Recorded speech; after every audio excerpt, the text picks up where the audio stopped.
Welcome to Gymmy Smoke and Play Hour. Today we're going to be smoking the Arturo Fuente Chateau Maduro and talking about NES.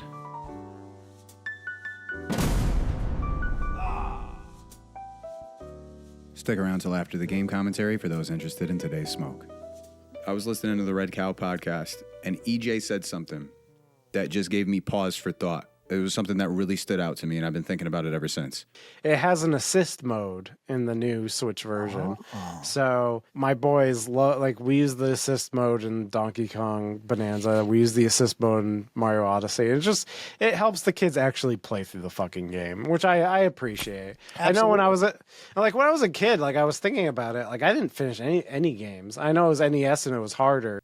Hearing him say that was the first time I actually sat and thought, I wonder how many kids of the 80s and 90s actually played all the way through, maybe not every NES game they ever played, but at least the majority of the ones they loved. And a majority of the classic titles like the Super Mario trilogy, the Castlevania trilogy, Zelda, Mega Man. Every title I just listed to start with is pretty up there in terms of challenge and difficulty. Now, more than likely, people who were kids of this era have memories of fucking around with Punch-Out and Double Dragon and those beat-em-up Ninja Turtles games where all you really had to do is smash buttons to power through them, but most of the legacy titles are really difficult platformers. And for those, how common was it for kids and maybe early teenagers to fall in love with these characters, stories, mythologies, and levels of games they only played for as long as they could manage until the difficulty reached absurd levels? NES, maybe more than any console, had this tendency to be downright unfair in its challenges, whether because of glitches and flawed elements or just the overall expectation of what you're supposed to accomplish in a stage. How many NES platformers bring you to a moment, a crossroad, or maybe even a single jump you're supposed to perform that leaves you asking, how the fuck am I supposed to do this? Or just how many times do you mutter to yourself with the controller in hand?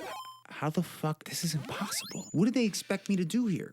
Motherfucker. Lately, I've been working my way through Super Mario Bros. 3, which is a great example of another element of difficulty on NES that really doesn't have much to do with the difficulties within the stages themselves. It's the fact that you've got 4 lives to complete 9 stages, with no saves, no continues, in a time before memory cards, on a game that doesn't offer passwords, which expects you to knock out 9 stages in one shot, with 4 lives. Maybe 6 to 9 if you're perfect at always hitting that star at the end of the stage, which I'm not. But even 9 lives is simply not enough to support that natural trial and error of completing an entire world. The really frustrating thing that fatigues the fuck out of you is even if you get the hang of how to maneuver through, let's say, 5 out of 9 stages, but you really struggle with the last 3 to 4. When you lose all your lives, you still have to play those stages you've already completed over and over until you're so fucking wonked out mentally you start losing it and performing terribly on all the stages you didn't struggle with initially. All just to say, are the stages themselves that profoundly difficult in and of themselves? Not really. It's having to do all 9 in one shot and being hyper conscious of the amount of lives you're going to have available to accomplish this. So playing through a world in Mario is always with the intention of trying to become an expert so you don't lose not a single life throughout at least the first 4 to 6 stages, ideally not losing a single life throughout the entire fucking experience. Because you need as many as possible for those later stages you're going to struggle with more, and then that final stage with the fucking rockets coming at you from all directions and a boss fight. Sometimes you get the opportunity to play the world backwards and start with the hardest stages at the end first so you can practice, but once you've played a world 20 times in one sitting, it doesn't make a fucking difference. Your brain is just cooked. That's why Mario's a cute looking character and all, but his games were known for being hard as fuck. You know, I don't really know what qualifies as an ultimately challenging game or what constitutes as a strategy game either, but I know with most early Mario games it involves precise strategy and it's challenging as fuck. So in my mind, it's a strategy game that's ultimately challenging. And back in the day, I think that's what Mario was known for. Or how about Sonic? What do you get, 3 lives to make it through the entire fucking game? I just died on the 5th stage and it's bringing me back to the fucking title screen. How are you even supposed to perform well in a Sonic game to begin with? All that motherfucker does is run. Again, is Sonic difficult? Not really. What's difficult is trying to make it through an entire fucking game with 3 lives. Like, what is this? And forgive me if you know the exact amount of lives or if at some point in the game I'm unaware of, they give you a break and give you some extra points or extra lives. But from what I know of the original Sonic, anytime I play it, I could make it 7, 8,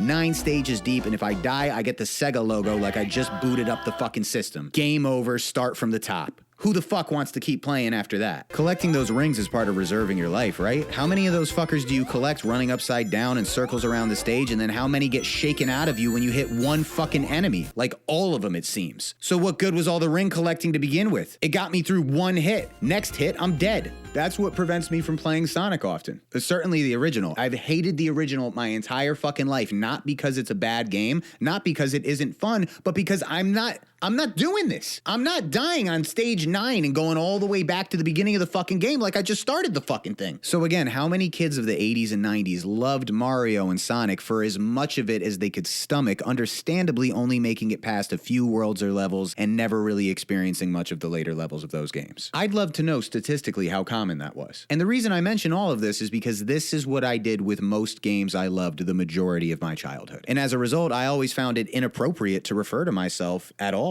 as a gamer. I've been playing video games for the past 3-4 months straight, but if you'd ask me if I'm a gamer, I'd think it would be more appropriate to say I'm not. Because I actually always thought that gamers in the traditional sense completed every game they ever touched. I've only completed 4 video games in my entire life. That mixed with the fact that I swore off video games my entire 20s, which led me to characterize myself as the furthest thing from a gamer. What are the tiers? What is an expert gamer, and what's an intermediate gamer? Believe me, my macho, muscle, bullshit ego relieves me of feeling bad that I'll never be crowned with the title expert gamer or even a legitimate gamer. But I wonder if I've been thinking of this wrong my whole life. I'm actually not sure if I have the proper scale for measuring how bad of a gamer I am because I don't really know how everybody games. It might be more common than I ever thought for people to, like myself, love Castlevania. I have Castlevania artwork on my body, but I've experienced how much of the original NES games? I don't know. 3 stages? That was really all it took. I was hooked, even though I've hardly played the majority of these fucking games at all. I've hardly seen the majority of these levels. I made it through almost all of Castlevania 4, but I couldn't handle the difficulty of the final stages, so that's my experience of Castlevania 4. I've been loving the Mario NES trilogy my entire life, and I've probably never made it past more than a few stages of any of them until recently,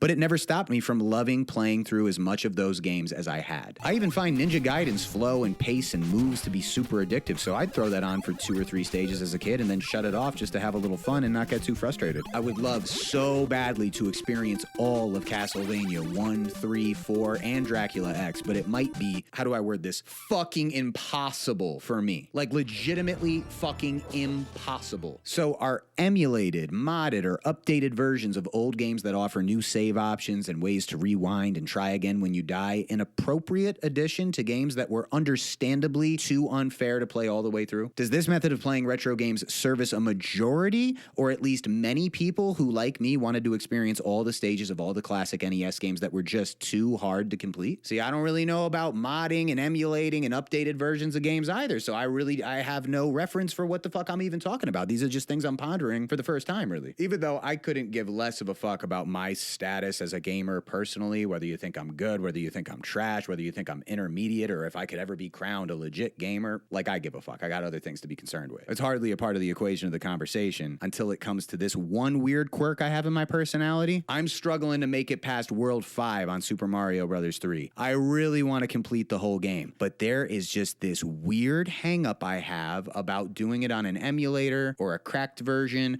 or an updated version released on a later console that allows you to save your progress, because in some weird way that would make me feel like a bitch. Like I really didn't classically get to experience Super Mario Bros. 3 in its original form. And maybe there's this weird aspect of giving respect to the era before electricity. How did they cook their food? What would I have done if I was this age in 1980 without GPSs? I don't know how to get anywhere without a GPS today. But maybe once in a while I should turn off my GPS and read a fucking map just to have a little bit of respect for how far we've come in technology. If I was a child of the 80s, I would have been stuck with this. No updated versions that allow you to save or have passwords or make it through it in an easier fashion. What would I have done? And in some weird way, I kind of hold myself to that pressure. And that's why it's taken me 15 to 18 years to even get to World 5. The little bit of nerd in myself will allow me to admit that I'm kind of fucking proud of myself for that. Suck a dick if you think I'm a trash gamer. So I would love to hear from a little bit of everybody in the comment section on this one. I really want to know what it was like before I was alive when these consoles were all you had for gaming consoles. In respect to the more difficult platformers, as a kid of the 80s or 90s, was it only the expert autistic gamers of the time before they even really knew what autism or ADD was who was flying through stages in Super Mario, Ninja Gaiden, Castlevania? Or was it common for most people at the time to be able to handle multiple stages in games of this level of difficulty? Were you the odd one out if you couldn't make it through Super Mario Brothers or Castlevania? Or were you the majority? Did the majority of kids, like EJ alluded to that I referenced in the beginning of the video, only play a couple of levels of games like Mario and Castlevania and then put it down because it was simply too difficult? Is there like a universal understanding that NES is known for an element of unfairness in most of its classic platformers? Or do most gamers just think you ain't shit at video games if you can't make it through Super Mario Brothers? These are things I never had the true answers to. And maybe plainly because only the nerdiest of internet cats are in YouTube comment sections giving feedback like this. The casual gamer is a person who throws something like this on, never subscribes, comments, or likes the video, just throwing it on in the background while they're driving or throwing it on their TV at home, don't have a YouTube account, aren't taking the time to comment, like, and subscribe and get involved. So in that respect, you never know how many people are completely able to relate to what you're talking about and are so casual about it, you'll never hear from them because they're just kicking back at home going, huh, yeah, I agree. I remember those games. I remember how difficult they were.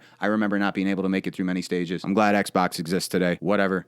My theory is that games with more than one screens were still new in the mid-'80s, even to late '80s. Everyone was still getting used to the idea of home consoles. The predominant form of video games available were arcade games, designed for you to die as often as they wanted more quarters inserted into the machine. So the most unfair element of most of these NES games is only having 2 or 3 lives, 4 tops to make it through an entire game, and you better grab power-ups along the way and not turn off your console and leave it on overnight because you didn't have memory cards or anything. In order to try to accomplish this in one sitting if you didn't have passwords for games that didn't have a password system, because the model of these platformers seemed to ride off of the arcade format. Died 3 times, insert more quarters. Play again. Even though the Nintendo Entertainment System don't accept fucking quarters, you bought the fucking thing for a decently high price to own till the end of time. I think that was the best reference they had for what a video game was. And that lasted for years. I couldn't even tell you what the ratio of games without passwords to games with passwords was. But some of these fucking games I just don't get to enjoy because I'm like, well, what am I going to do? I'm going to leave the Nintendo on for a month? 4 months on a game without a password system? How many tries do you think it's realistically going to take for me to make it through a game that gives me 4 lives throughout a 2-hour playing experience? When I can make it through 80% of a game, but have no patience to continue once I die at the 80% point and have to go all the way back to the beginning because I don't want to replay everything I just played through. This, to me, is what makes up a majority of the difficulty you had on consoles like the NES. So as a result, I'd love to hear how everybody feels about this. You know, I'm not a typical gamer. I'm more of a gym bro and a smoker and a slut and a filmmaker than I'll ever be a gamer. But this is the major reason why. I would have been much more of a gamer if I was able to experience more than 3 levels of the original Genesis Sonic. But since I wasn't, I said the fuck with Sonic at a very early age. And I don't know about computers and shit. I'm not a tech guy. I've never been a tech guy. I don't know how to emulate a fucking game on a computer. I don't even know what the fuck that means, really. Modded games? I don't know what that means. I hear Frankie from Red Cow talk about some device that cost $1,000 fucking and takes a month to set up so you could play old games and mod them and emulate them. And I don't know what the fuck anybody's talking about. It's just not my area of interest. And why should it have to be to enjoy a simple fucking video game? But I think I've said my piece on that. I'm Jimmy. This has been the Smoke and Play Hour. I would actually like some sincere feedback on this one in the comments. And for those interested in our smoke for today's discussion before we wrap up, the Arturo Fuente Chateau Maduro. Fuente is known for a spice flavor that really carries through best with a light Connecticut wrapper. I grabbed the Maduro by mistake before today's show, but I needed some coffee to get through today's session, and the good thing about the Maduro is it blended nicely with my coffee, so it was like adding spice to my black coffee, as I take it no sugar, no cream like Heavy D. Bit of a toothy, rough wrapper, flavors stay consistent all the way through, and because I had so much to say about the NES, I actually got to smoke it as intended, letting it burn most of the time while I was talking, not taking a toke off it too frequently, which didn't allow me to char the flavor. Nice little head buzz, great spice on the retro hail. This might be one I bear in mind to grab in the future if I know I'm going to want a coffee and a conversation along with it.